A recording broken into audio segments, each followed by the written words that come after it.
Il a tout juste 20 ans et il a déjà tous les cheveux blancs. Ses rides sont désormais bien prononcées. Du haut de ses 20 printemps, il est plus proche de la retraite que de se faire bisuter comme un rookie. Et pourtant, il reste une référence à son poste. Non, je parle pas du prochain Benjamin Button qui découvrira la NBA. D'ailleurs, ça, j'espère que j'en parlerai jamais. Il a 20 ans. Je suis pas sûr qu'il ait toutes ses dents, mais il a un style bien à lui. Interview bâclée en 3 mots, comme un préadolescent. À 20 ans, quand la plupart se cherchent, lui a déjà tout connu, côtoyé les plus grands et surtout, a gagné leur respect éternel.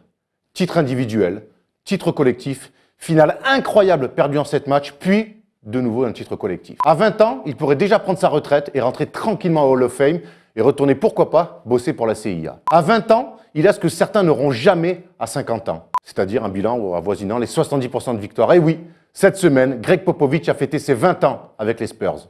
Joyeux anniversaire, coach.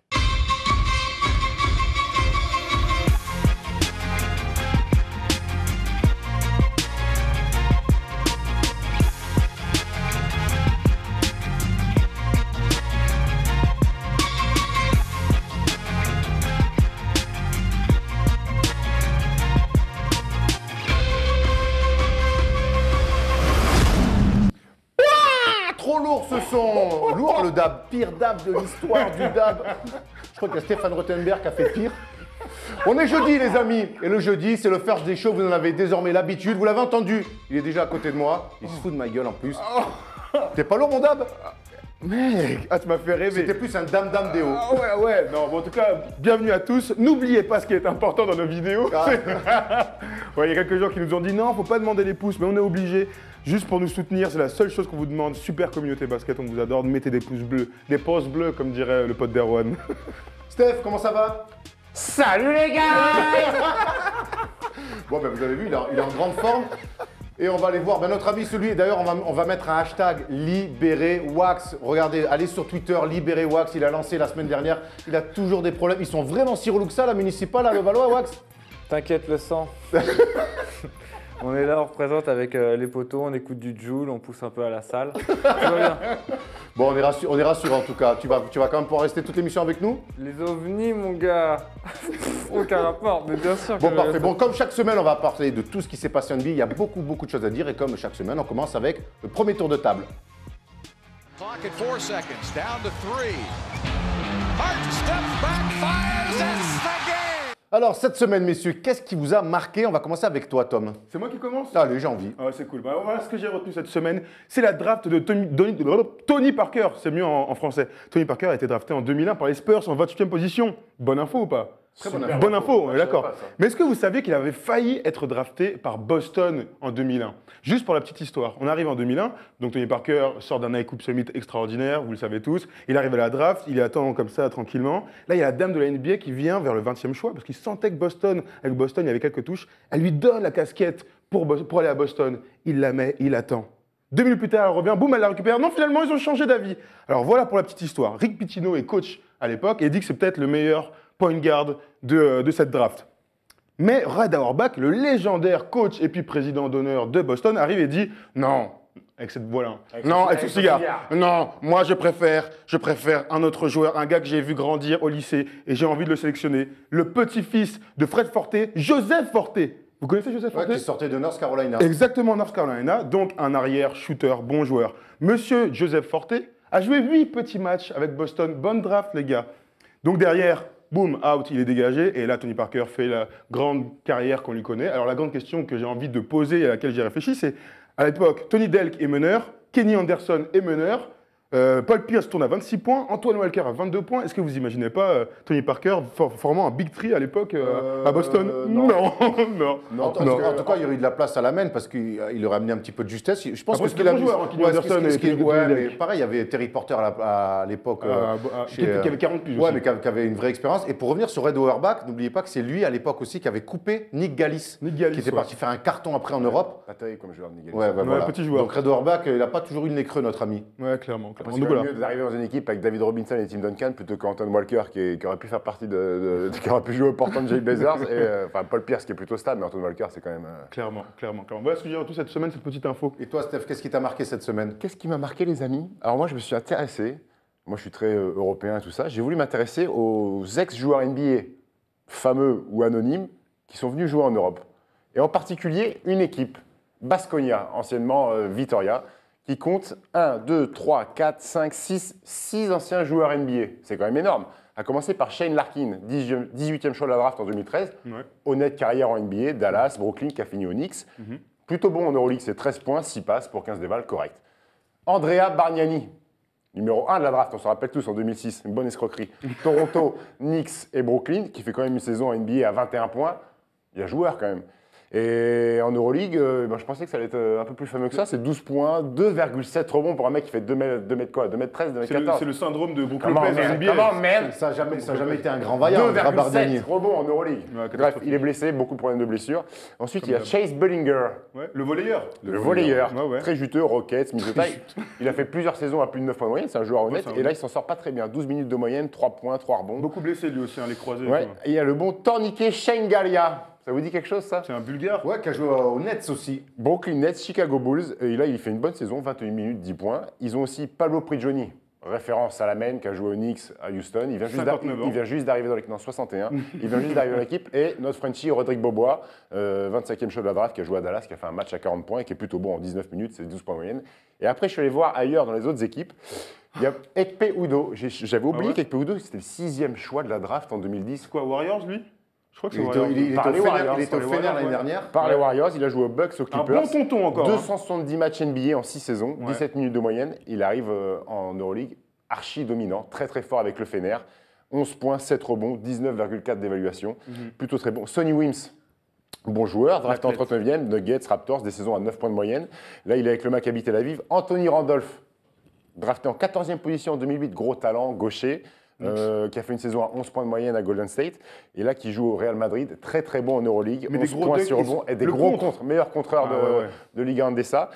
Et pour finir, c'est pas de l'Euroleague, c'est de l'Eurocoupe, mais j'ai envie d'en parler quand même, notre ami Amares Stoudemire avec la Poel Jérusalem. On sait qu'il a Qui n'est pas irréprochable dans le comportement. comportement, non, il met un petit peu des tampons, Ah ouais. sort quelques bons matchs, des doubles-doubles. Tout ça pour dire que quand la NBA ça marche pas, que vous y retrouvez pas, que vous jouez pas, il y a quand même un coup à jouer en Europe. Les salaires sont plutôt corrects, vous vous éclatez. L'Euroleague est quand même le deuxième meilleur championnat au monde. Après la M3 quand même. Respecte la M3. gros. Donc les garçons qui jouent pas beaucoup en NBA mais qui s'accrochent, hein, vous voyez qui je parle, venez faire un tour chez nous en Europe. Tu parles de qui? Parce que là, moi, je vois pas du tout. Hein. Ça joue plutôt bien au basket. Voilà, C'est le petit coup de cœur sur le niveau du basket européen. exactement. Parfait. Wax, qu'est-ce qui t'a marqué, toi, cette semaine? Oh bah, la blessure de Derrick Rose, encore, ça m'a fait mal.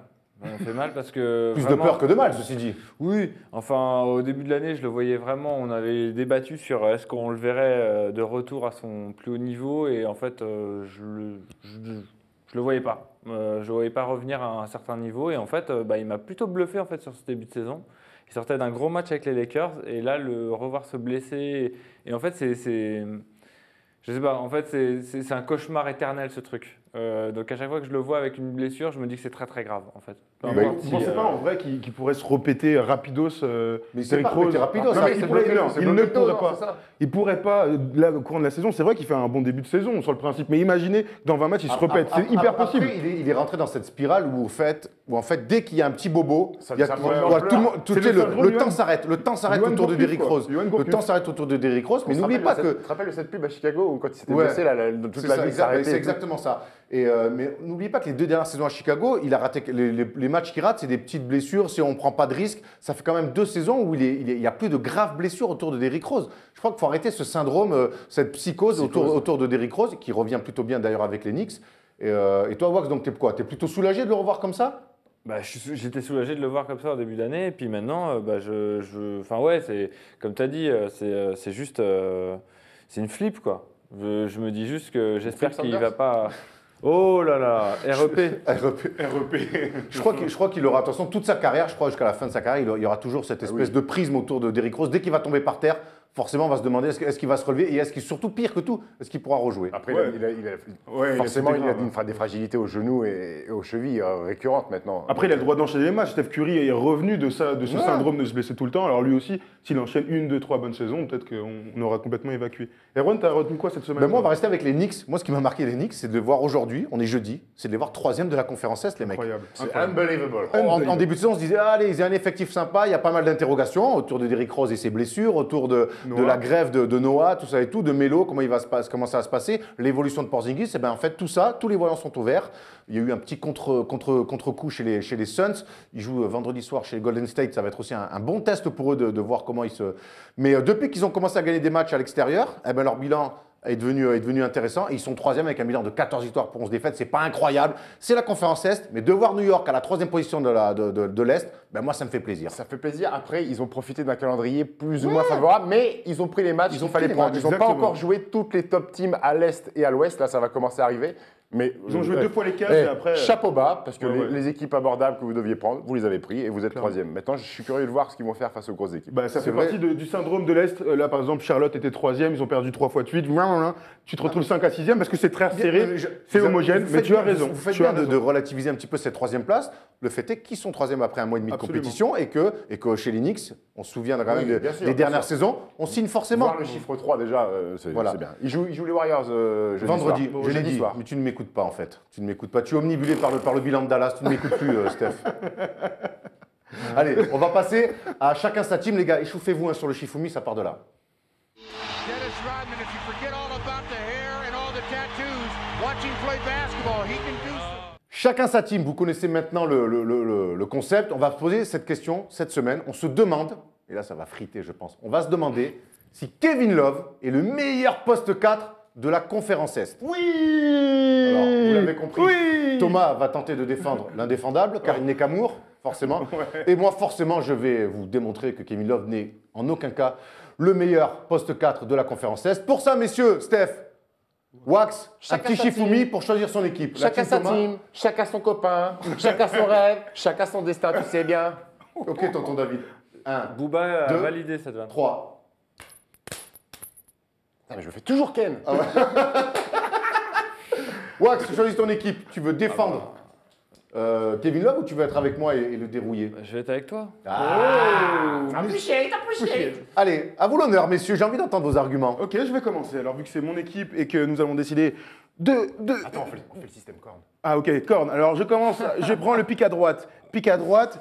Les stats, d'un point de vue statistique, notre ami Kevin Love sort une superbe saison. 22 points de moyenne, 10,4 rebonds, 46% au tir, 41 à 3 points. Et surtout, il fait preuve d'une super régularité. Je ne vois aucun autre poste 4 cette saison avec cette régularité. À noter, là on le voit sur le tableau, c'est le 5e joueur en activité avec plus de 803 points marqués et 6000 rebonds. Notre ami est dans un cercle très fermé. Superbe petite touffette pour notre ami sur la photo. Je vais prendre tout de suite le Vas-y, contre-pied de vas-y. tout ça. C'est bien beau, toutes ces petites stats. Il est dans une équipe qui carbure terrible, avec certainement le meilleur joueur de la ligue, LeBron James, avec Kyrie Irving qui est pas loin dans le top 5 aussi.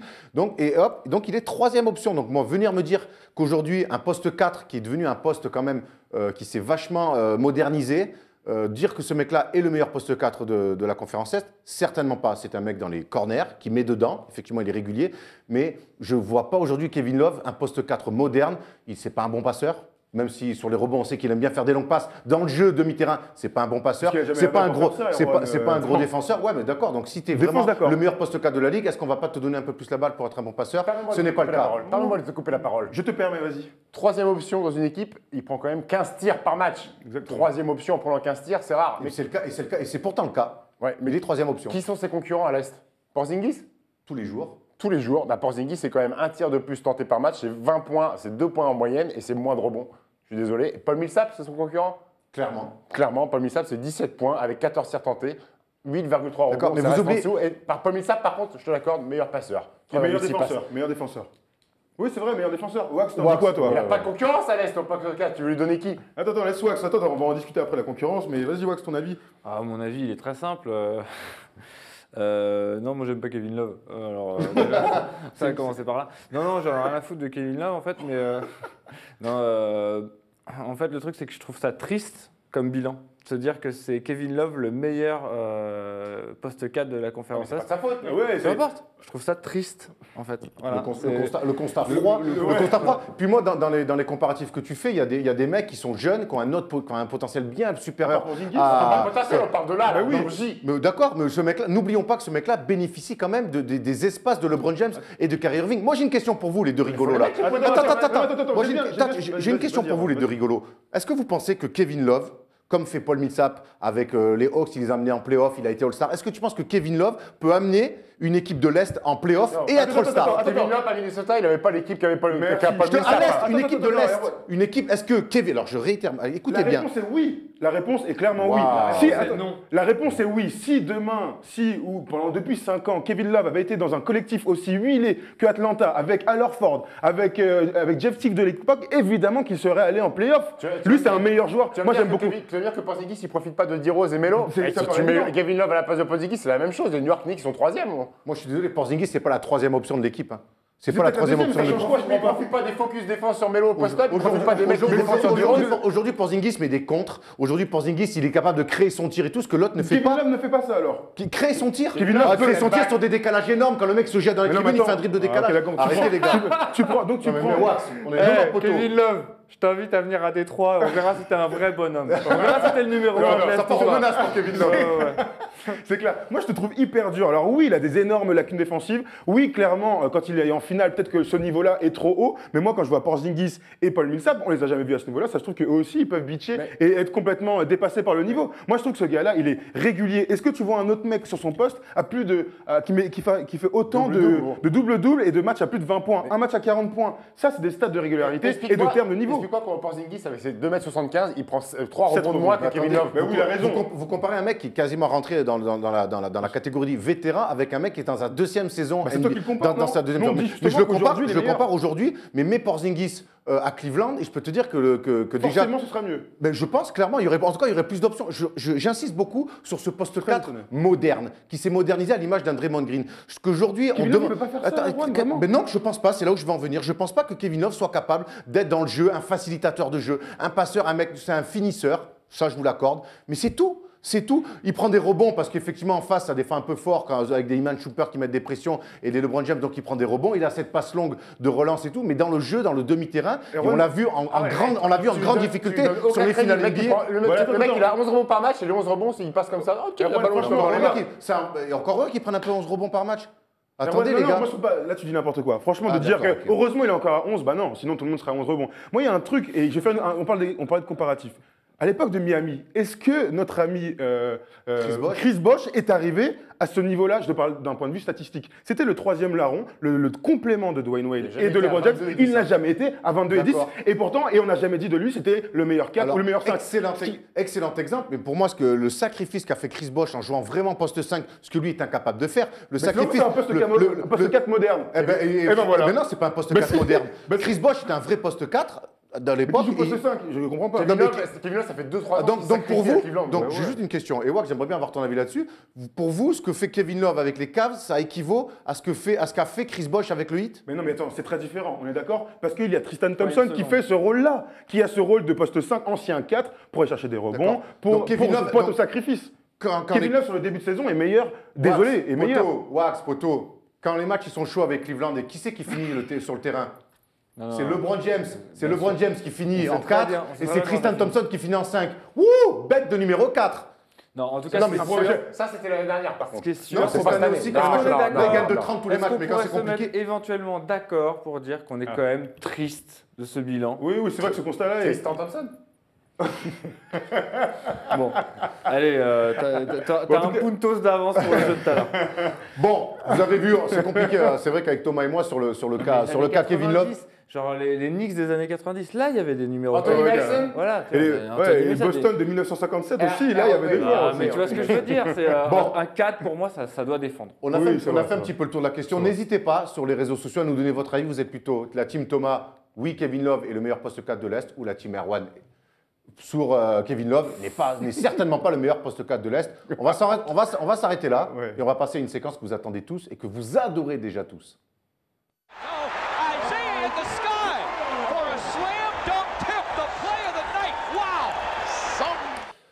On a fait le perdre cette semaine où son nom s'est murmuré du côté de Dallas. On ne va pas en dire plus. Heureusement pour nous, Wax et Tom ont fait une croix sur leur énorme chèque pour participer à l'émission. Et du coup, Coach Brown est bien là avec nous cette semaine. De quoi tu veux nous parler, Coach Brown, cette semaine? Bonjour à tous. Oui, effectivement, je reviens de Dallas.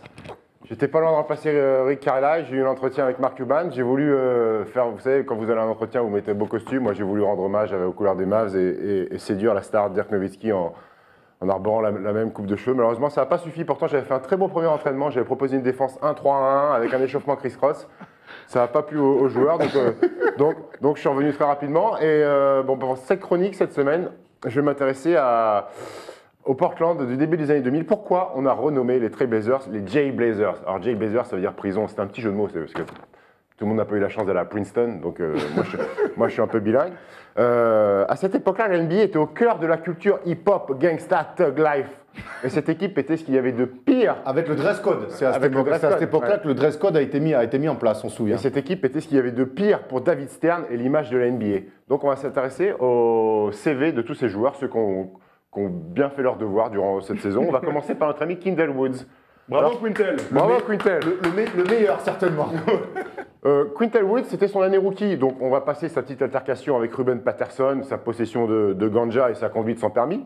Son MVC, Most Valuable Connery, restera quand même son arrestation pour maltraitance sur les animaux. En effet, Quintel, qui était un peu short stack en fin de mois, organisait des combats de chiens chez lui. Le mec s'est cru dans une cave du 9-3 pour gagner un peu d'argent. Et un jour, sur l'autoroute, son pitbull devait aboyer un peu trop fort. Quintel en avait un peu marre. Il a ouvert la fenêtre, il a pris le chien, il l'a dégagé sur la route. Voilà Quintel. Pour la petite anecdote, mon arrière-petit-fils, Steve Brown, qui a eu une carrière honnête en France, a côtoyé ce joueur à Cholet. Et comme Steve Brown a été formé à Cholet, il connaissait un peu tout le monde. Quintel a cru que c'était le dealer de la Meilleray, donc il lui a un peu demandé s'il pouvait trouver un peu de... Bon bref, passons. Ensuite, Damon Stoudemire, The Mighty Mouse, qui était doué avec sa main gauche pour faire des crosses, mais aussi très fort pour rouler des bons pécos main gauche.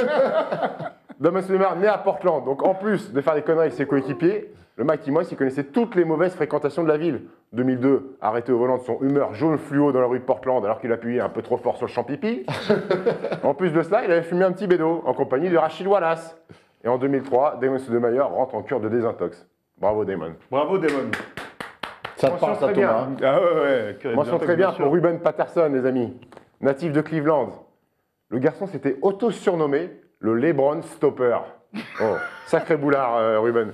Lui qui a grandi, élevé par ses parents et sa sœur, addict à la drogue dure, donc il n'a pas grandi dans un environnement très sain, de manière psychologique. Ses faits d'armes à lui, alors attention, c'est du très très haut niveau. A tenté de violer la babysitter de ses enfants.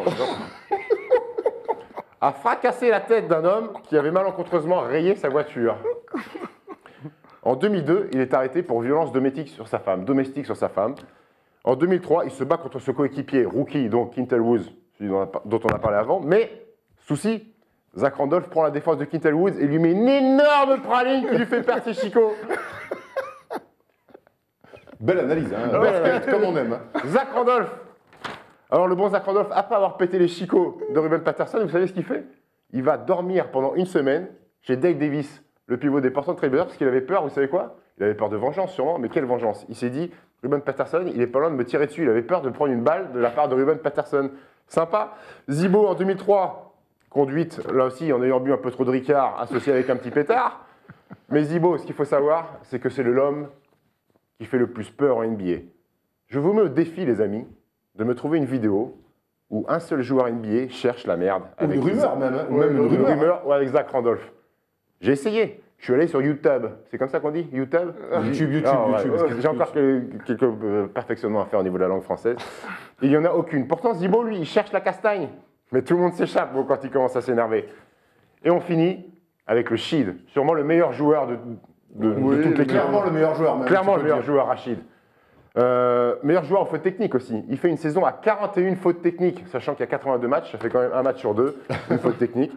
Il menace un arbitre en 2003, menace un journaliste dans le vestiaire après une défaite en play-off. Ça va, ça reste tranquille. Mention assez bien, petit joueur quand même, Sean Kemp, qui doit arrêter la saison 2000-2001, vous savez pourquoi? Pour entrer en cure de désintox pour alcool et cocaïne. Oh Sean, déconne pas. C'est à cause du local 99 ça. Mais les Blazers, je pense qu'ils avaient un deal avec les rehab. Ah, ils avaient des deals, ouais. Ils avaient des deals. Ouais. Bonzi Wells, après un match perdu à la maison contre les Sixers, qu'est-ce qu'il fait? Middle finger. Oh Bonzi, détends-toi. Et pour finir, Darius Miles qui balance des insultes racistes à son coach de l'époque, Maurice Cheeks. Mais le souci, c'est que Mohich, il est black américain comme lui. Oh, Darius, qu'est-ce qui s'est passé? T'as pas été à l'école? Non, bah non, il n'a pas été à l'école là, pour le coup. Alors, une petite anecdote, il faut savoir que quand les Trailblazers signaient un joueur pour un 10-day contract, l'intendant mettait un petit sac devant le casier du joueur avec les vêtements, les affaires, les maillots d'entraînement et tout ça. Et ce jour-là, c'était Omar Cook qui était encore dans l'avion, prêt à atterrir à Portland. Il avait son petit sac préparé. Et Ruben Patterson, en rentrant dans le vestiaire, il a vu ça. Qu'est-ce qu'il a fait, Ruben? Il a enlevé le nom d'Omar Cook, il a pris le sac, il est rentré chez lui.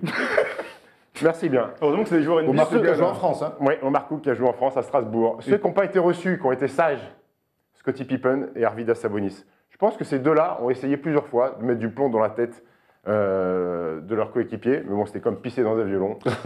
Et ça ressortait. Mais Scottie Pippen, lui, qui a fait les conneries plus tard au niveau d'argent, qui a été banqueroute. Et Sabonis, lui, qui a fait les conneries avant. Descendait des bouteilles de vodka, péter les tendons d'Achille.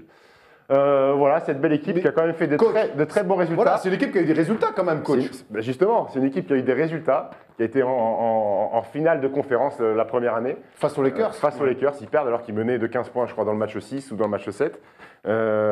C'est dommage, c'est dommage. Et après cette saison-là, le staff management a dit fini les conneries, on garde que Zach Randolph et après on signe... Comment il s'appelle celui qui a des problèmes aux genoux là? Brandon Roy. On draft Brandon Roy. On draft Brandon Roy, on prend la Marcus Aldridge, des gens un peu plus posés. Voilà. Et il faut savoir que le bracelet préféré de ces garçons, eh ben, c'était celui-là. Voilà, c'est tout pour moi. N'oubliez pas de consulter mon CV. J'ai rajouté une petite ligne, 2 jours au Dallas Mavericks avec un entraînement. Ça peut Avec un Chris Cross et une zone avec un Chris Cross et une zone à 3. Je vous souhaite une bonne semaine et à très bientôt les amis. Michael Jordan has reached 25,000 points faster than anybody in NBA history. C'est le sujet des internautes. Vous aviez 3 sujets à choisir. Cette semaine, vous aviez le choix entre Bogut, transféré à Boston, bonne idée ou pas, le Magic champion avant 2030, une espèce de déclaration fumeuse du GM, et vous avez choisi Dirk Nowitzki, je ne te regarde pas, proche de la retraite. Eh oui, il a mal au tendon d'Achille, notre vieil Allemand. Il a joué que seulement 4 matchs cette saison. Il n'a pas envie d'être un poids, un fardeau pour sa franchise. Alors la première question que je vais te poser, toi, Wax, qui est dans ta cellule, est-ce que tu penses vraiment qu'on peut laisser partir Dirk Nowitzki comme ça? Est-ce qu'on peut imaginer une fin de carrière aussi triste sur une blessure? Oui, on peut complètement imaginer une fin de carrière aussi triste, ça c'est sûr, c'est déjà arrivé plein de fois. Par contre, je pense que vraiment, c'est un mec qui ne va pas se laisser abattre comme ça. Il veut vraiment, je pense, faire ses 20 saisons là-bas et ça a l'air d'être un mec vraiment super et je pense qu'il est adoré non seulement par la ville mais par ses coéquipiers et je pense que vraiment il va honorer son contrat, en tout cas il va les aider dans les vestiaires, il va continuer sa mission. J'imagine qu'il doit être dégoûté par rapport à ses problèmes et bon voilà, c'est jamais très agréable. On a vu Tim Duncan, c'était un peu l'ombre de lui-même les dernières années. Je crois qu'il est à 12 points par match, quelque chose comme ça, Dirk, cette année. Cette année, ouais, il est à 12 points, ce qui reste peu pour un joueur aussi légendaire. Mais attends, mais 4 matchs, 19e saison. 4 matchs, c'est très peu significatif. La stat qui fait mal, c'est les 4 matchs. Les 4 matchs joués sur 25 possibles. Erwan, quand tu vois son absence, est-ce que tu penses qu'avec lui, il y aura vraiment une évolution dans le jeu de Dallas? Non seulement une évolution, mais bien sûr sur les résultats. Moi, je pense clairement, non seulement déjà pour le scoring, on voit que c'est une équipe qui galère quand même à mettre des paniers. Hein. Harrison Barnes a beau être à quasiment 20 points de moyenne ou un petit peu plus, mais il y a beaucoup il pourrait amener de l'alternance à côté d'Harrison Barnes, parce qu'on voit que Wes Matthews, c'est un petit peu le jour et la nuit selon les matchs. Et puis surtout, je crois qu'il pourrait amener à côté de Rick Carlisle un petit peu de calme et de sérénité autour de cette équipe. Quand même, ouais, mais tu vois, le match face à Détroit, leur dernier match face à Détroit, ils mènent de 4 points début du 4e quart-temps et ils explosent derrière. C'est sur ce genre de truc, sur des fins de match où il peut apporter toute son expérience, je pense. Steph, tu penses que son absence est vraiment importante dans cet effectif? Tu as l'impression que quoi qu'il arrive, ils vont rien jouer. Non, mais déjà, je vous entends parler, j'ai l'impression que le mec s'est arraché les ligaments croisés 3 fois. Mais Steph, il a une tendinite du tendon d'Achille. Vous enflammez pas, il va revenir. Non, c'est pas nous qui nous enflammons, c'est son tendon d'Achille. Non, mais et surtout, il va rejouer. Il a juste dit que s'il avait encore des pépins mal à la fin de la saison, il n'avait pas honoré sa 2e année. Mais là, je vous entends parler comme s'il était en béquille, en chaise roulante. Donc, non. À 38 ans, le constat, c'est que sur 25 matchs, il en a raté 21. Et ce que Wax dit, c'est qu'il espère qu'il va revenir. Et que moi, ce que je dis, c'est que je pense que son apport, il manque énormément dans la gestion des fins de match. Forcément, mais parce que jusqu'à preuve du contraire, il n'est pas là. Oui, enfin la saison dernière, c'est un joueur qui a 19 points de moyenne. Alors de poser la question, est-ce qu'il manque? La réponse, non, la question, c'est pas est-ce qu'il manque dans le jeu. Évidemment que dans le jeu, ça changerait tout. Je te parle de est-ce que le Dirk Nowitzki de 38 ans, donc un peu blessé, vu qu'il est blessé, tu penses qu'il y aurait une vraie évolution de résultat, d'un point de vue résultat? Évidemment, dans le jeu, il est trop fort. Mais est-ce qu'ils vont gagner des matchs en plus grâce à lui? Il est quand même sur la fin de fin. Je pense Tu vois ce que je veux dire? Donc un mec qui fait une saison l'année dernière à 19 points, il est sur la fin. Mais d'une année à l'autre, il y a des mecs qui sont à 19 points et qui tombent et physiquement qui ont du mal, non? Il est blessé depuis le début de la saison, Mais Steph. C'est la première grosse blessure de toute sa carrière. Il a été épargné toute sa vie. Là, vous me parlez d'une énorme blessure. on parle Je suis pas pas de la d'accord même avec vous. On n'est pas en train de le condamner, de lui dire et tout. On fait un constat. Il a 38 ans, il a une tendinite du tendon d'Achille. Tu le sais peut-être mieux que moi-même. Mais c'est quand même quand on dit tour d'Achille à 25 ans. Oui, mais il a 38 D'accord, ans. mais justement, à 38 ans, est-ce que c'est pas plus dur? On sait très bien que c'est pas un corps et un physique hors norme. Est-ce que, tu vois, c'est possible, et Wax l'a très bien dit sur le début de l'intervention, est-ce que c'est possible que finalement, ben, il arrive pas à s'en dépêtrer, et ça serait triste et dommage. J'ai non, été excellent sur mon intervention. C'est Bravo, vrai. Wax, Mais moi, bravo. je suis persuadé que Nowitzki il va revenir dans 10-12 matchs, il va être au top, il va finir la saison et il va faire la saison d'après. Et une fois qu'il va revenir, les matchs de toute façon sont morts, ils ont pris trop de retard. Donc les playoffs, c'est D'accord, donc c'est alors, fini. mais Les playoffs, c'est fini, mais ils vont gagner des matchs, ils vont remonter au classement pour finir à une honnête Mais est-ce que- mais est-ce que- 11e place. attends, C'est pas possible d'imaginer une fin Sur blessure. sur blessure, Non. un peu, et pourquoi? Parce que c'est pas un truc dramatique qu'il a. Mais alors pourquoi il a cette déclaration? Je te rappelle que la déclaration de base, c'est lui, aux journalistes, il déclare si je me remets pas de mon truc. Bah oui, mais si, mais il est c'est-à-dire important. que Il dit, même lui- que même lui, il y pense. il envisage d'arrêter sa carrière. Il a quand même une deuxième année à 25 millions. Il le y a mec. encore, il y a encore 6 mois, il 7 mois. l'envisage. C'est pas moi qui fais la déclaration, c'est lui. Mais Il c'est- l'envisage. c'est Toi, pas- tu l'envisages pas, Forcément, à 38 ans, s'il dit si je reviens et que je me répète un autre truc, que je me répète un autre truc, peut-être qu'il va être temps C'est d'arrêter. pas ce qu'il dit. C'est pas C'est ce pas ce qu'il qu'il dit. dit. Il Il dit, dit si, j'ai si, mal, si, je suis Ah blessé. d'accord, j'ai ok. mal. Vous étiez là à la conférence Mais oui, pendant mais qu'il a j'ai- fait son Mais truc. c'est sorti dans la presse, mon Je demande un temps Ah, mort. d'accord. ouais, Je vas-y, demande ouais, un temps mort. Ok. Hashtag sujet sensible. Moi, ce que j'aimerais, c'est qu'on Hashtag finisse cœur cette brisé. chronique avec ce que Stephen voudrait comme fin de carrière pour Dirk. Ah, ok, bonne question. J'ai une meilleure. Ah, vas-y. Qu'est-ce que tu rêverais comme fin de carrière Ouais, la meilleure. Il ira pas au titre, a priori, donc. Bah, moi, je veux qu'il revienne bien comme il faut, qu'il finisse la saison et que les Mavs s'en sortent un peu la tête haute et que l'année prochaine, Mark Cuban fasse les ajustements qu'il a à faire, qu'il arrête de prendre des mecs qui ont 35 ans et qui sont cassés, qu'il ramène une ou deux stars. À chaque fois, ça a échoué les années précédentes, à l'image de DeAndre Jordan, et qu'il bâtisse autour de Dirk, peut-être pourquoi pas en sortie de banc, mais qu'il fasse sa dernière année dans une équipe super compétitive, capable de jouer les playoffs et pourquoi pas. A priori, c'est ce qu'on donc- souhaite. donc J'ai c'est- quand même c'est- du c'est- mal à Toi, y tu croire. voudrais qu'il parte de Dallas? Non, Non, non, c'est le sixième. qui reste à Dallas, mais qui a un rôle un peu différent et qui a une ou deux stars qui arrivent dans le roster de Dallas à l'intersaison. Ça, c'est quand même le cas et à que- 100% positif. Et que Ouais, Nowitzki parce que- finisse ouais. sur une année à la 7e ou 6e J'espère place qu'il et qu'il croit fasse les vraiment. playoffs et qu'il Après, partira Steph- et qu'il fasse 20 saisons. Moi, j'aimerais bien qu'il fasse 20 saisons. Ouais. Après, Pareil. Steph, on a vu sur les 2-3 dernières années que les Mavs, c'était pas super attractif par rapport chez les free agents.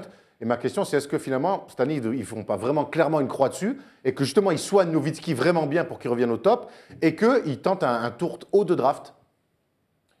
Bah, ça n'a jamais été dans la mentalité de Mark Cuban de Oui, mais il y a de le bazar- changement. de Est-ce que bazarder. finalement, de là, bazarder. avec les circonstances actuelles, est-ce que il n'est pas Après, on aura la réponse d'ici un mois et demi. Ça va pas mieux. Si Dirk n'est pas revenu sur le terrain, je pense qu'à un moment donné, ils vont se dire ok, vas-y, on bazarde. Là, ils ont encore un peu de temps pour essayer, pour que Dirk revienne sur le terrain, gagner des matchs et pourquoi pas remonter.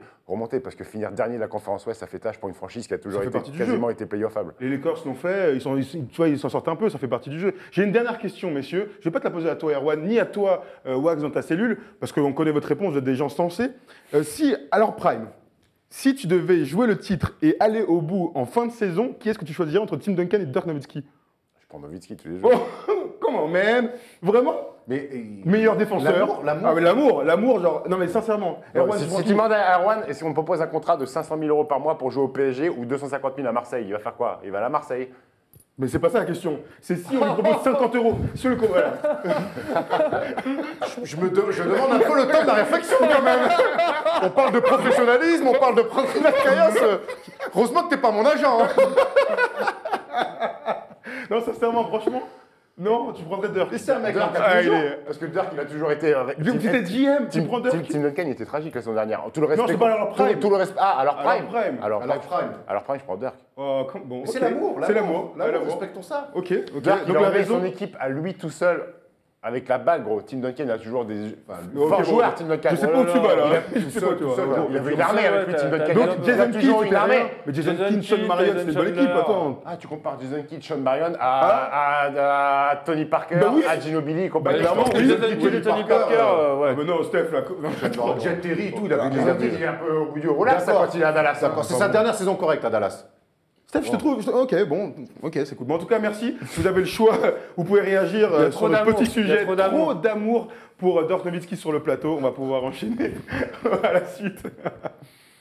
Clock at 4 seconds, down to 3. Hart steps back, fires, it's the game! Je me suis pas encore remis de ce que je viens d'entendre, mais on va quand même essayer d'enchaîner avec le deuxième tour de table de cette émission. C'est qu'est-ce qu'on a envie de voir la semaine prochaine, les gars. Et je vais commencer avec toi, Steph. Bah, moi, j'ai envie de voir J'ai envie de voir Dirk sur le terrain. Dirk Nowitzki. Moi, t'es là, mon gros. Alors, Dirk Nowitzki aux urgences.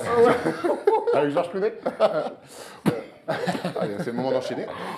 Alors moi, j'ai envie de voir les Pacers. Je vais parler des Indiana Pacers parce que cette équipe, déjà j'ai envie de la voir au complet. Il y a eu pas mal de problèmes de blessures. Paul George, il a joué que 19 matchs sur 26. Ronnie Snooki, 16 sur 26.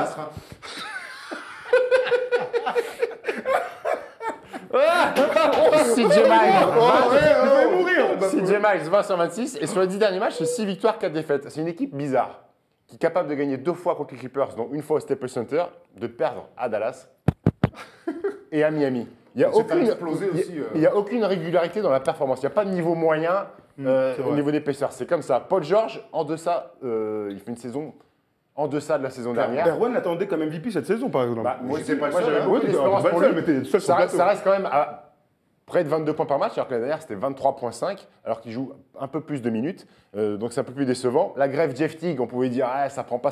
Mais Jeff Teague, au final, c'est quasiment les mêmes stats qu'à Atlanta. C'est de mieux en mieux. Ouais, en plus. Mais c'est vrai, il a raison, c'est le même joueur qu'à Atlanta. C'est le même joueur qu'à Atlanta, il fait les mêmes stats, il joue les mêmes minutes, alors qu'il a des nombres de tirs un peu moindres, parce qu'il y a Paul George à côté. Il y a Miles Turner, qui est pas une révélation, parce que c'est la confirmation de la fin de saison dernière.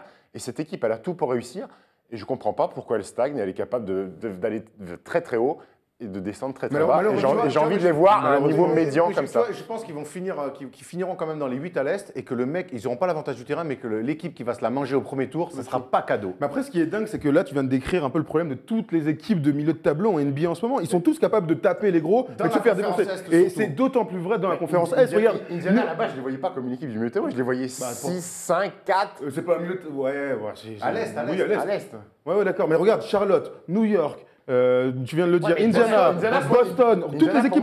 Normalement, c'est censé être meilleur que New York ou Charlotte. C'est censé, mais sauf qu'ils sont dans le même ventre. Donc moi, j'ai envie de voir les Pacers faire une très bonne semaine ce serait bien. à partir de ce soir. Ah ben, très bien, il y en a qui vont te suivre certainement. Wax, toi, qu'est-ce que tu aimerais voir cette semaine? Une petite idée, quelque part, ça sent Détroit tout ça. Ça sent Détroit, mais surtout, je ne sais pas ce que j'aimerais voir, mais je sais ce que j'aimerais ne plus voir. Je me suis quand même couché à 4h du mat pour regarder un espèce de match Dallas-Détroit dégueulasse. Vous allez arrêter avec Dallas.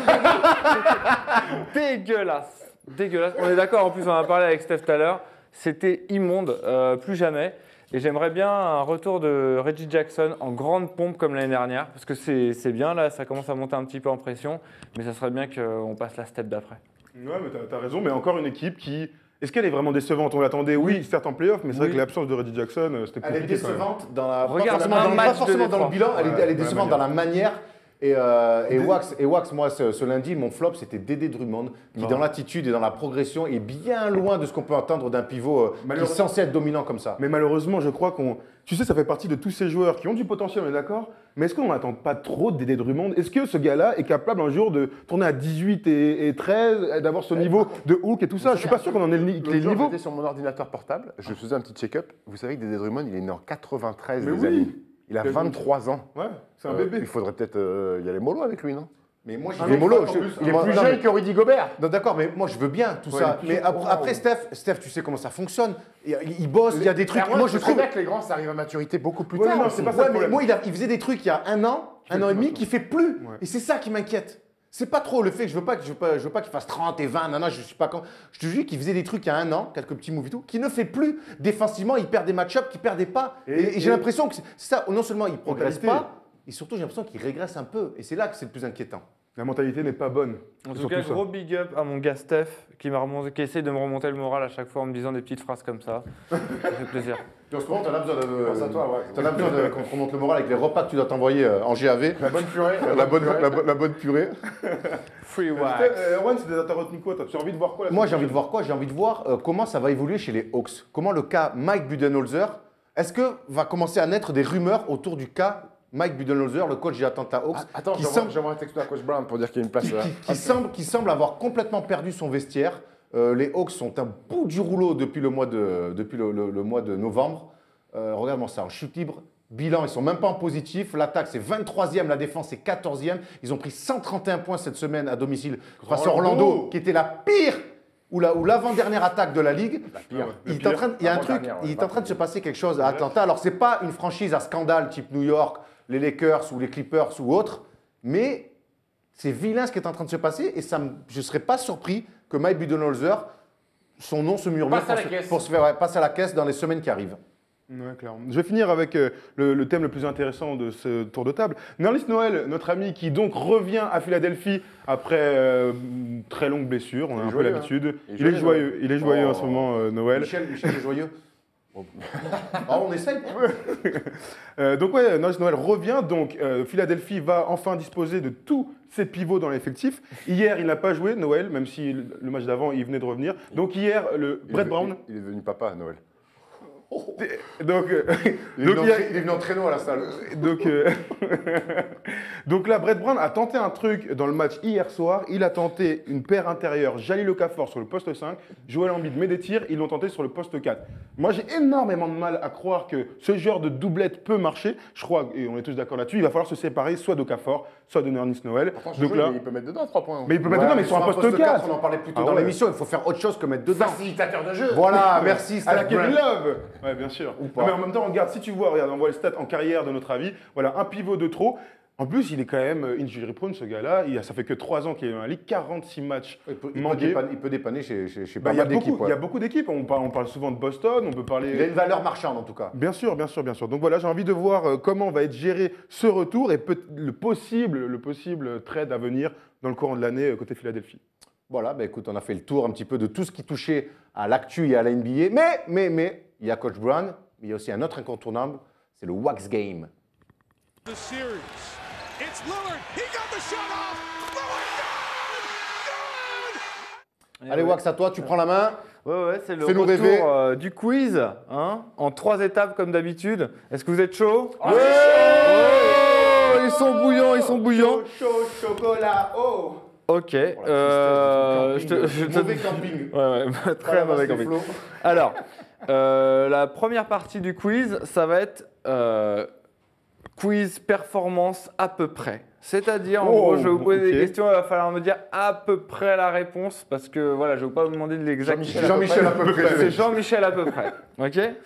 Alors, le plus grand nombre de minutes jouées dans un match par un joueur. 62. Donc toi, tu as dit 62, 62 par là. Non, moi je dis 70. 70 par là. Moi, je veux dire 59. Prolongation. Oh, eh ben écoute, c'est évidemment Thomas qui Bah, gagne. bien sûr. 69 minutes. Ah man, c'était qui alors? Chiffre très symbolique par Dale Ellis qui jouait Denver. au Sonics. Au Sonics à l'époque, Ah ouais. en 89, après 5 prolongations. Eh ben oui, il fallait juste 5 compter, bande de prolongations. nazes. Vous avez pas compté? 5 prolongations, je savais pas qu'il C'est y pas avait un match avec 5 longtemps, prolongations. c'est Bah pas oui. longtemps, 5 prolongations. Après, Ah, tu penses? il part en hélico C'était après. avec Détroit, Non mais, d'ailleurs, il me semble. non, mais Oui, en mais plus, il fallait il bien est bon. jouer beaucoup de prolongations, c'était dans ce sens-là quoi. Davis, il part en hélico après. Enfin bref. En tout cas, 1 point pour Thomas. Bon allez, je donne un Non, point. enchaîne juste, c'est bon. Ok. Le plus grand nombre de points inscrits par un joueur en une mi-temps. En une mi-temps 40. Si tu dis 40, c'est fini, ensuite. T'as dit combien toi? 53. 53 En points. une ouais. mi-temps Comment, merde? Vas-y. Moi, je vais dire 47. Ah bah c'est Erwan qui gagne. Ah bon? Parce que c'était 59 par Will Chamberlain. Bah oui, les gars. Le jour où Ah il bah a oui, il a mis gagné, où il a mis les 100 points. Ah bah il oui. avait 59 points en Ah, deuxième les mecs, mi-temps. Tu sais que j'avais oublié qu'il y avait... Désolé. Ah, évidemment, si le mec a mis 100 points, il est pas loin des 50 à la mi-temps. Hein. Donc là, je vais commencer. Là, c'est un chiffre tragique. Hein. Le plus grand nombre de paniers à 3 points tentés sans en réussir un seul dans un match. C'est J.R. Smith à New York. 14. Ah non. 20. Non, pas 20. 14. Moi je dis 20. 14. Moi je dis 20. 0 sur 20. 0 sur 20, c'est impossible, gros. T'as dit 14? Bah, Zéro sur j'ai 10. donné mes notes du bac. 0 sur 10. Eh bah Thomas gagne le point parce que c'était 0 sur 11 par Antoine Walker. Erwan, t'as failli avoir le puntos parce que je t'ai vu le dire au tout début. C'était mais- le 17 décembre 2001. Antoine Walker Et, nous fait toujours rêver. ouais. Hein. Punaise. C'est assez terrible. Et du Texas, lui, Walker. Oh là là. Oh là là. Pff, là, ça va commencer à. J'ai ouais. une batterie. Hein. Tu vas perdre des puntos. Le plus grand nombre de rebonds dans un match Par un joueur. par un joueur. 56. Chamberlain. 56, Chamberlain. Ben non, il fait une saison. 56, c'est pas mal, hein. 56 euros. Lui dit 56. Chamberlain, 52, Steph, c'est pas le 52. basket moderne. 52. Moi, je vais dire 44. Non. Et c'est encore Erwan qui gagne. Bravo, Erwan, t'as 55. Bien. Par Will 55, Chamberlain et le Celtics en 60. Pas Erwan, t'as mal. combien? T'as 3? Moi j'ai 2 et Steph, t'as 0. Le mec, à l'époque, il jouait contre Passepartout. Non, non, Bah non. oui. Bah comme toi hier soir, hein, tu joues qu'on passe partout, t'as pris moins 30 gros. Je suis Passepartout. Et il Alors, écoute même pas quand le ça la plus rejoue. grand nombre de matchs joués consécutivement par un joueur. Iron Man, là. C'est Icy Green. C'est Green. Icy Green. Combien de matchs 1080. 1080 à Moi, je droite. dirais 773. Oh là. Moi, je Ok. dirais 686. Eh ben, c'était 1180. Oui, j'ai les stats. J'ai 3 Erwan, hein. T'as Et 3. alors, question bonus. Ah. Hein, celui qui répond à cette question, il a tout gagné. Le plus grand nombre de matchs joués consécutivement en étant puceau. Bah, Icy Green, Icy Green, Ouais, 1180. Et voilà. Voilà. Bravo, Erwan. Tu m'étonnes, faut Bravo. bien décompresser au bout d'un moment. Bon, bah, bravo. Erwan, t'es la première manche Il est alors. encore Voilà, vert, première Icy manche. Green. On Première enchaîne manche. avec la deuxième manche qui s'appelle Dans combien d'équipes NBA j'ai joué. Ah ouais, Ouais. pas Alors, mal. je vous donne des noms de joueurs. À et peu près puis- toujours ou non? Non, Non, là non, on attends. n'est plus dans l'à peu près. Il va falloir me dire réellement. Vous êtes prêts Oui. Patrick Ewing. 4. 3, 5. 3. Bien. Attends, Est-ce que tu attends, peux me c'est dire Seattle. Les Knicks, Seattle, Orlando. Ouais. Attends, je pose une question. Est-ce qu'on dit à la volée ou c'est on dit un rapide. chiffre chacun? Alors, ok, on va dire un chiffre chacun. Voilà, un merci. chiffre chacun. Voilà, ok. Ok. 1-0 pour Erwan. Ok, je suis chaud pour qu'on soit Ok. Discipline. un peu moins anarchique que ça. Muggsy Bugs. Tu dis quoi? T'as gagné? Dis Deux. en premier. Attends, il a gagné. Ah, pardon. Deux. Il a la main. Ok, 2 pour toi, Trois. pour le qui réfléchit. Non, 3, 2, moi. non, 5. non. 4. Il a fait plus. Ouais, c'est Alors, 4. il y a Charlotte, Washington, Golden State, non? Golden Ouais, State. bien, Golden State. Bien, ouais. Et Un il Puntos, finit- un Puntos? Et il Non. finit aux Raptors. Ah ouais, Ah attends. ouais, tellement, Toronto. Ouais. Il finit aux Raptors. Bon, 0 puntos pour personne. Non, hein, je vous mets tout le monde. un puntos à chacun. Ah, Ça merci. revient exactement au même. Vous êtes prêts? Kevin Willis. Ouh, la bourlingue. Vas-y, moi je commence Alors avec là, c'est un peu de l'à peu près. Vous pouvez me balancer le chiffre qui Non, sort. 13, moi je vais dire 13. 13, il dit. 13, 8. Ouais. 6. Eh ben c'était 8, exactement. Bah, yes. Il n'y a pas d'à peu près avec Thomas. C'est Atlanta, Kevin San Willis, Antonio. moins Miami, Warriors, Houston, Raptors, Nuggets, Rockets, jusqu'à 108 ans Spurs. aussi. Kevin Willis, quand Et même il a un mec qui a fini joué jusqu'à plus de Mavericks. 40 ans. Il a joué aux Mavericks. Ah ouais. Et il est revenu à Atlanta une saison. Mais Il a tourné une fois avec son frère aussi. Ouais, j'étais Ouais, sûr. ouais, c'est Je l'ai sûr. vu arriver Mais de oui, loin. moi aussi. Ah Ouais, ça sentait le bousin, mon frère. Ah, c'est parfait. Bon, celui-là, Ah, normalement, Bruce, il a quand c'est de la même rapidité, mais il y a un petit piège quand même. Chaque. 2. Mais non. Chaque 2. 7. Qu'est-ce que tu racontes? 6. Oh, Ah, ouais, six, six, je l'avais, bien, je les ai. ouais. Orlando, les Lakers, Phoenix, Cleveland, Oui. Boston. Oui. Ah, il en manque T'en un. as oublié un où il a gagné un titre quand Bah même. ouais. À Miami. Bah Bien oui, sûr, bien oui, joué. voilà. Bravo, Erwan. Bien joué, bien Il joué. était flic à Miami. Ah, on enchaîne. Ouais, ouais. Allez, on enchaîne direct avec, et c'est la question un peu bonus, Roberto Ri. Ouais, Ah. Combien de clubs il a joué au BBR? 3. Lakers. Non. Spurs. Il a joué. Bah 4. 4. Ouais, Bah ouais. Tu peux me les dire ou pas? Alors, Houston, ouais, les Lakers, ouais, les Spurs. ouais. Et je vais tricher, je vais dire Détroit parce qu'il est allé, mais il est revenu. Non, il aurait pu, mais il n'a pas joué de match là. Et ouais, il n'a pas joué de match. Bon, je C'est sais ça pas. Non, c'est les Suns. Hein Est-ce que vous vous rappelez qu'il a fait un passage aux Suns? Ok. Il a fait un aller-retour, non?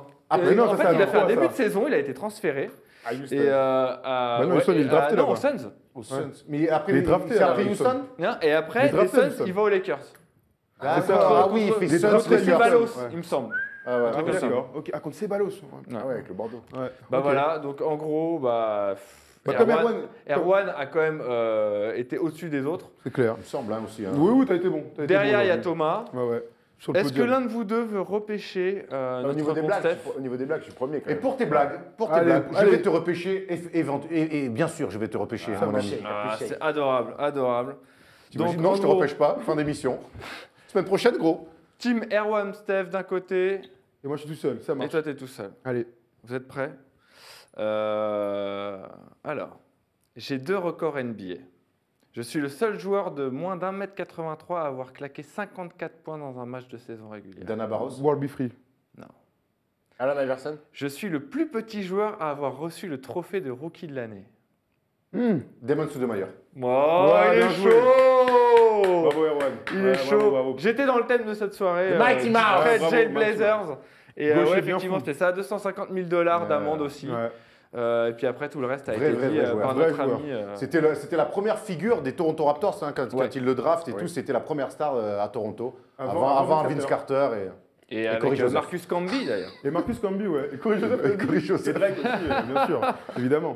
Bravo, Wax, bravo, Eh ben, Erwan, tu as gagné. bravo. à Ouais, ben vous, ouais. Bon, mais je suis bien content d'avoir gagné. C'est la première fois de la saison. On a gagné, quoi. Ouais, bon, en ce moment, je sais que pour les mecs comme toi et qui supportent des Mavs, c'est bien. Toutes les victoires sont bonnes à prendre. Très bonne. Voilà, bah écoute, on a fait le tour de l'émission. Mais puisqu'on est dans les jeux, on va rester avec les jeux. Messieurs, je vais vous lancer. Cette semaine, vous avez eu la chance de jouer à Money Time, un jeu de société sur le basket. C'est assez rare pour être souligné. Vous y avez joué l'un contre l'autre. Raconte-nous un petit peu cette expérience. Juste gagné. En fait, non, c'est un jeu de cartes super sympa. Oui, non, ça va, t'as gagné. J'ai gagné. 24-17 C'est de vachement mémoire. interactif, ça permet d'être dans le basket tout en jouant à un jeu de cartes. Vous avez des actions, des cartes d'attaque, des cartes de défense. Vous posez une carte d'attaque, vous contrez avec des cartes de défense, vous mettez des points comme ça, vous lancez un dé pour voir si vous marquez 2 points, 3 points. Franchement, On c'est peut bien partir marré. avec des a priori comme ça, et au final, quand vous êtes dedans, on s'est pris au jeu, Thomas, et on Mais en s'est fait- bien éclaté. En fait, ce qui est drôle, c'est que, alors oui, c'est un jeu de cartes, donc c'est-à-dire que tout le monde peut jouer, les plus jeunes, les plus vieux, ceux qui n'aiment pas du tout le basket. Mais nous qui aimons le basket et qui jouons un peu au basket, nous aura perdu, et ben on s'est marré, on s'est retrouvés à faire des actions de basket. Et ça, j'avoue que c'était vraiment cool. Donc il y a un côté un peu ludique basket. Et nous, on s'est vraiment bien marré. Ça permet de réfléchir aussi un petit peu, faut anticiper les attaques. Non, franchement, c'est cool. En tout cas, c'est un vraiment super sympa. cadeau de Noël, je crois. Ouais, pour Noël, Ouais, c'est super sympa. Faites-vous plaisir, On Money vous, on vous Time. mettra toutes les informations, ça va s'afficher là, juste ici, là, comme ça, pour le site internet, Twitter, tout ça, tout, si vous voulez plus d'infos. Et puis, Eh oui c'est la surprise, notre ami Mathias Elie Baer qui nous sort son petit vinyle Entrelacs pour ceux qui aiment la musique. Alors, c'est pas du hip-hop, mais ça reste de la bonne musique. Pas loin, C'est quoi. bientôt Noël, ça se trouve sur toutes les bonnes plateformes. Ouais. Allez voir, pareil, là, on mettra un petit mot ensuite pour toutes les informations. On va l'envoyer à Jody Mix, le joueur des. Voilà, Voilà. Il est temps- À la semaine Il est prochaine. vraiment temps que cette émission s'arrête et on va se quitter comme chaque semaine, hein, ça va être un petit peu le récurrent. On va se quitter avec un dernier mot, messieurs, si je vous dis Thug Life. Quintel Woods, the man. Steve Brown. Jules. Jules Comment, man Ok. T'inquiète le sang. Mais le sang, c'est un truc qu'on dit à Marseille en plus. C'est quand Moi, je vais dire Mimi Mati, pour le plus grand des calmes. Voilà, merci à tous. On se retrouve dès la semaine prochaine. Il y a les matinales demain encore, du lundi au vendredi. Le lundi, le First Talk avec Vanessa et jeudi prochain, le First des Shows. Merci à tous et à toutes de nous suivre. Et un grand merci à Laure qui nous maquille. Et Dieu sait qu'il y a du boulot quand on regarde les matchs la nuit. Merci à Laure. Merci à tous de nous suivre. Merci, Laure. N'oubliez pas de liker les pages, les pouces. On sait que c'est chiant, mais il faut le faire. Sans ça, on aura du mal à exister. Merci à tous. On vous aime. On dab Ciao. On dab Et non, Erwan Il est pas tranquille, mon gars.